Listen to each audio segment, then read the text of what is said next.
Hello hello सीमा दे पापा। हाँ जी रिश्ता टुट गया जे। ਉਹ ਕਿੱਦਾਂ ਉਹ ਇਦਾਂ ਹੋਇਆ ਕਿ ਮੁੰਡੇ ਵਾਲੇ ਦੇਖਣ ਆਏ ਸੀ, ਮੈਂ ਉਹਨਾਂ ਦੇ ਖਾਣ ਪੀਣ ਵਾਸਤੇ ਸਮਾਨ ਮੰਗਵਾਇਆ, ਡਿਲੀਵਰੀ ਵਾਲਾ ਬॉय ਟਾਈਮ ਸਿਰ ਲੈ ਕੇ ਨਹੀਂ ਆਇਆ ਤੇ ਉਹ ਕਹਿੰਦੇ ਅਸੀਂ ਨਹੀਂ ਕਰਨਾ ਭੁੱਖੇ ਨੰਗਿਆਂ ਦੇ ਘਰ ਵਿਆਹ। ਤੇ ਉਹਨਾਂ ਦਾ ਚਪੇੜਾ ਮਾਰਨੀਆਂ ਭੁੱਖੇ ਤਾਂ ਹੋਏ ਨੰਗੇ ਕਿੱਧਰੋਂ ਹੋਏ? ਹੁਣ ਨਾ ਮੈਂ ਇਦਾਂ ਕੀਤਾ ਹੈ ਕਿ ਮੈਂ ਉਹਨਾਂ ਦੇ ਉੱਤੇ ਕੇਸ ਕਰ ਦਿੱਤਾ ਹੈ ਕੰਜ਼ਿਊਮਰ ਕੋਰਟ ਤੇ ਡਿਲੀਵਰੀ ਬॉय ਦੇ ਉੱਤੇ। ਅੱਛਾ ਅੱਛਾ ਹਾਂ ਤੇ ਉਹ ਹੁਣ ਇੱਥੇ ਆਂਦੇ ਹੋਣੇ, ਤੁਸੀਂ ਵੀ ਜਲਦੀ ਆ ਜਾਓ। ਅੱਛਾ ਤੂੰ ਇਹ ਦੱਸ ਵੀ ਜੱਜ ਕੌਣ ਹੈਗੇ ਆ? ਜੱਜ ਤਾਂ ਮੈਨੂੰ ਪਤਾ ਨਹੀਂ, ਇੱਕ ਕੋਈ ਸਰਦਾਰ ਜਿਹਾ ਭਾਈ ਬੈਠਾ ਹੈ ਤੇ ਨਾਲ ਉਹਦੇ ਕੋਈ ਬਿੱਦੀ ਸਾਹਿਬ ਕਰਕੇ ਹੈ। ਬੇਦੀ ਸਾਹਿਬ ਬੈਠੇ ਆ? ਹਾਂ ਕੋਈ ਗੱਲ ਨਹੀਂ ਟੈਨਸ਼ਨ ਲੈਣੀ ਆ, ਮੇਰੀ ਗੱਲ ਮੰਨਦੇ ਆ। ਉਹ ਕਿੱਦਾਂ? ਉਹ ਪਰਸੋਂ ਦੀ ਗੱਲ ਹੈ, ਮੈਂ ਜਲੰਧਰ ਖੜਾ ਸੀ ਚੌਂਕ ਤੇ, ਹਾਂ ਉਹਨਾਂ ਨੇ ਮੈਨੂੰ ਆ ਕੇ ਪੁੱਛਿਆ ਨਕੋਦਰ ਕਿੱਦਾਂ ਕਿੱਧਰ ਆ? ਮੈਂ ਕਿਹਾ ਸਿੱਧਾ ਜਾ ਕੇ ਖੱਬੇ ਮੁੜ ਜਾ, ਸਿੱਧਾ ਜਾ ਕੇ ਖੱਬੇ ਮੁੜ ਗਏ। ਬਸ ਮੇਰੀ ਗੱਲ ਮੰਨਦੇ ਆ। ਚਲੋ ਫਿਰ ਇਹ ਤਾਂ ਵਧੀਆ ਹੋ ਗਿਆ। ਚੱਲ ਇੱਕ ਗੱਲ ਹੋਰ ਦੱਸ, ਹਾਂ ਪਤਾ ਕੀ ਚੱਕਰ ਆ, ਜਦੋਂ ਦੋ ਜੱਜ ਬੈਠੇ ਹੋ ਨਾ ਪੰਗਾ ਪੈਂਦਾ ਵਾ।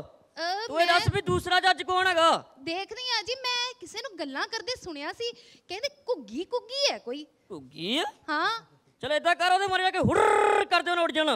ਅੱਛਾ ਮੈਂ ਕਰਕੇ ਦੇਖਦੀ ਆ ਜੀ। ਔਰ ਦੂਜੇ ਨੂੰ ਵੀ ਕੁਝ ਕਹਿਣਾ ਆ? ਹਾਂਜੀ ਹਾਂਜੀ ਦੂਸਰਾ ਜਿਹੜਾ ਜੱਜ ਹੈਗਾ ਨਾ, ਹਾਂ ਉਹਨੂੰ ਖੱਬੀ ਅੱਖ ਮਾਰਦੀ, ਟੈਨਸ਼ਨ ਫ੍ਰੀ ਹੋ ਜਾਣਗੇ। ਅੱਛਾ ਇੱਕ ਮਿੰਟ ਮੈਂ ਕਰਕੇ ਦੇਖਦੀ ਆ।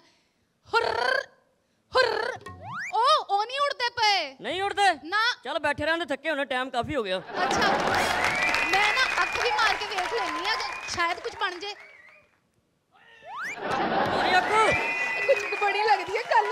ਮਾਰੀ ਅੱਖ? ਹਾਂ ਕਿਹੜੀ ਮਾਰੀ? ਰਾਈਟ ਅੱਖ ਮਾਰੀ ਸੀ। ਦੁਰ ਫੜੇ ਮੂੰਹ ਤੇਰਾ, ਖੱਬੀ ਮਾਰਨੀ ਸੀਗੀ, ਇਧਰ ਪੰਗਾ ਪਾਤਾ। ਖੱਬੀ 3-4 ਵਾਰੀ ਇਕੱਠੀ ਮਾਰ ਦੇ। हेलो हेलो आपके खाते में बची राशि कम है, कृपया अपना अकाउंट रिचार्ज करवाएं, धन्यवाद। हेलो ए जी सुनते हो? फोन रख, हेलो फोन रख, कौन बोली जाता है? हेलो फोन रख, पैसे मुक्के। चलो मुक गए हुणे। ਹੁਣ ਤਾਂ ਮੈਨੂੰ ਪਹੁੰਚਣਾ ਹੀ ਚਾਹੀਦਾ ਹੈ। रिश्ते तोड़ाने वाला मुजरम हाजिर हो। जी हाँ, हमेशा जल्दी डिलीवरी वास्ते याद रखो ज्योति नर्सिंग होम ते बिल्कुल नाल वाला पिज़्ज़ा हट। यही है जज साहब, यही है जिससे करके मेरा रिश्ता टूटा। जज साहब यही है। नहीं जज साहब ये झूठ बोल रही है। जज साहब ये जनानी झूठ बोल रही है। जज साहब जनानी झूठ बोल रही है। नहीं जज साहब मैं झूठ नहीं बोल रही। नहीं जज साहब मैनू पता है ये जनानी दा पहला ब्याह होया। जज साहब ये जनानी झूठ बोल रही है। ये हुणे किसी सीमा दे पापा नाल गल कर रही सी। ते हाँ मेरा नाम सीमा है, तो मैं अपने पापा नाल गल कर रही थी। नहीं जज साहब पॉइंट नोट कीता जावे। जज साहब पॉइंट नोट कीता जावे। ओ मैं तानू क्या पॉइंट नोट करो, तुसी करदे नहीं, करो पॉइंट नोट कीता जावे जज साहब कि विच एजी भी कह रही सी। जज साहब ते ठीक है, एजी मेरे पापा दा नाम है अमरिंदर घुम्मन। अमरिंदर घुम्मन? हाँ तू घुम्मन साहब दी गुड़िया? हाँ घुम्मन साहब दी गुड़िया जज साहब बिल्कुल ठीक नहीं है। ये ठीक नहीं है जज साहब, ठीक नहीं है। कौन कहंदा मैं ठीक नहीं आ? दस्सो ते सही। देख लो जज साहब, एक पासे मेरे ते केस कीता, दूजे पासे ट्राइयां मारन रही है। ये बिल्कुल ठीक नहीं है जज साहब, ये बिल्कुल ठीक नहीं है। नहीं जज साहब ये झूठ बोल रहे हैं, मैं बिल्कुल सच बोल रही हूं जज साहब। जज साहब में तो सबूत है। जज साहब में तो सबूत है। ਜਦੋਂ ਵੀ ਘੁੰਮਣ ਸਾਹਿਬ ਘੁੰਮਣ ਜਾਂਦੇ ਨੇ ਤੇ ਪਿੱਛੋਂ ਫੁੰਮਣ ਨੂੰ ਬੁਲਾ ਲੈਂਦੀ ਹੈ ਤੇ ਗਲਤ ਹਰਕਤਾਂ ਕਰਦੀ ਹੈ। ਫੁੰਮਣ ਵਿਚਾਰਾ ਅੱਗੇ ਘੁੰਮਣ ਕੀ ਏਰੀਆ 'ਚ ਪੈ ਜਾਂਦਾ ਹੈ। ਜੱਜ ਸਾਹਿਬ ਇਹ ਕੁੜੀ ਬਿਲਕੁਲ ਠੀਕ ਨਹੀਂ ਹੈ। ਇਹ ਠੀਕ ਨਹੀਂ ਹੈ ਜੱਜ ਸਾਹਿਬ, ठीक नहीं है। मैं बिल्कुल सच कह रही हूं साहब। इन्हें पूछो ये फुम्मण है कौन? फुम्मण मेरा छोटा भरा है जज साहब। ओए तेरे तो भी छोटा कोई हैगा? नहीं ओदा वड्डा है, कद च छोटा है। पर मैं जज साहब बिल्कुल झूठ नहीं बोल रही। मैं बिल्कुल झूठ नहीं बोल रही जज साहब, मैनू इंसाफ चाहिए। मैं अबला नारी हां जज साहब, मेरे को सबूत है जज साहब। आ देखो जज साहब, आ हैगी दी लव लैटर ਜਿਹੜੀ ਇਹਨੇ ਫੁੰਮਣ ਨੂੰ ਲਿਖਿਆ ਸੀ। ਇਹ ਮੈਂ ਤੁਹਾਡੇ ਵਕੀਲ ਸਾਹਿਬ ਨੂੰ ਫੜਾਉਣ ਲੱਗਾ। ਵਕੀਲ ਸਾਹਿਬ ਇਹਨੂੰ ਸਾਂਭ ਲਓ, ਭਾਵੇਂ ਨਾਮ ਚੇਂਜ ਕਰਕੇ ਕਿਸੇ ਹੋਰ ਨੂੰ ਦੇ ਦਿਓ, कोई टेंशन नहीं। जज साहब बिल्कुल ये झूठ बोल रही है, बिल्कुल झूठ बोल रही है। नहीं जज साहब मैं झूठ नहीं बोल रही। जज साहब मैनू इंसाफ दियो जज साहब, मैं अबला नारी हां जज साहब। ना जज साहब ये कुड़ी ऐसी है, करैक्टरलेस है जज साहब, ये करैक्टरलेस है। और तेनू की क्या किने क्या तेनू है? जज साहब मैनू सब कुछ पता है, कुड़ी करैक्टरलेस है। ते जज साहब मैं नहीं चाहता मैं नहीं चाहता कि कोई करैक्टरलैस कुड़ी मेरी भाभी बने, क्योंकि मैंने पता है बिल्कुल ठीक नहीं है। मैंने डॉक्टर भुपिंदर ने दस्या है कि ये ढिड च पत्थरी आ गई है डॉक्टर साहब, ते मैं नहीं चाहता कि कोई पत्थरी वाली जनानी मेरी भाभी बने।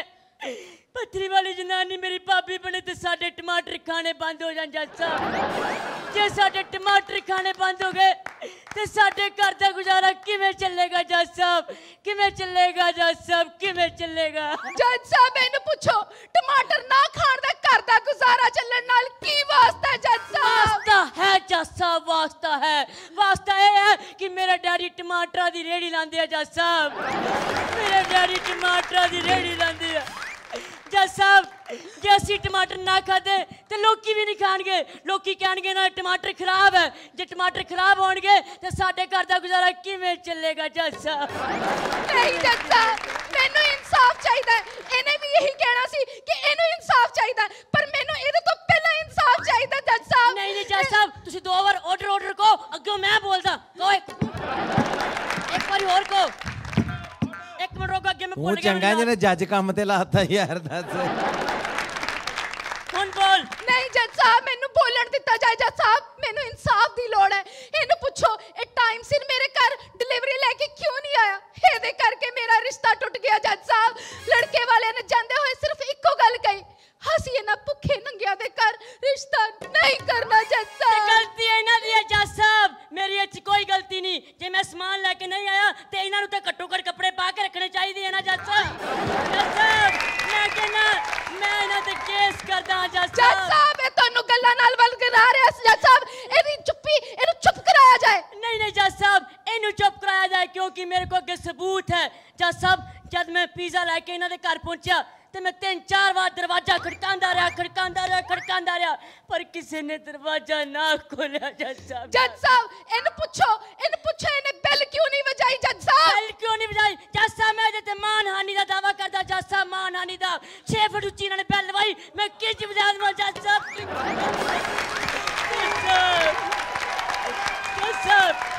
जज साहब सिर्फ ये नहीं, मैं इस कुल जहान ते केस करना चाहता जज साहब। मैंने हर था माड़ी हुंदी है जज साहब। जब मैं वड्डिया च जांदा है कहंदे चलो न्याणा चल जज साहब। जब मैं न्याणा चाहता तो कहंदे भाई साहब तुहाडे मुच्छां निकले तुसीं इत्थे ना आओ जज साहब।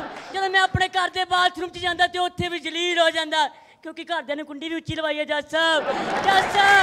ਇਹ ਕਹਿੰਦੀ ਹੈ ਮੇਰਾ ਰਿਸ਼ਤਾ ਟੁੱਟਿਆ, ਮੈਂ ਕਹਿੰਦਾ ਮੇਰਾ ਰਿਸ਼ਤਾ ਟੁੱਟਿਆ।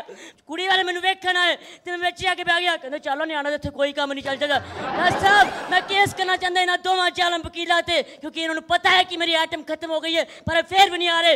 ਇਹ ਮੈਨੂੰ ਇੱਥੇ गलत साबित करना चाहते जज साहब।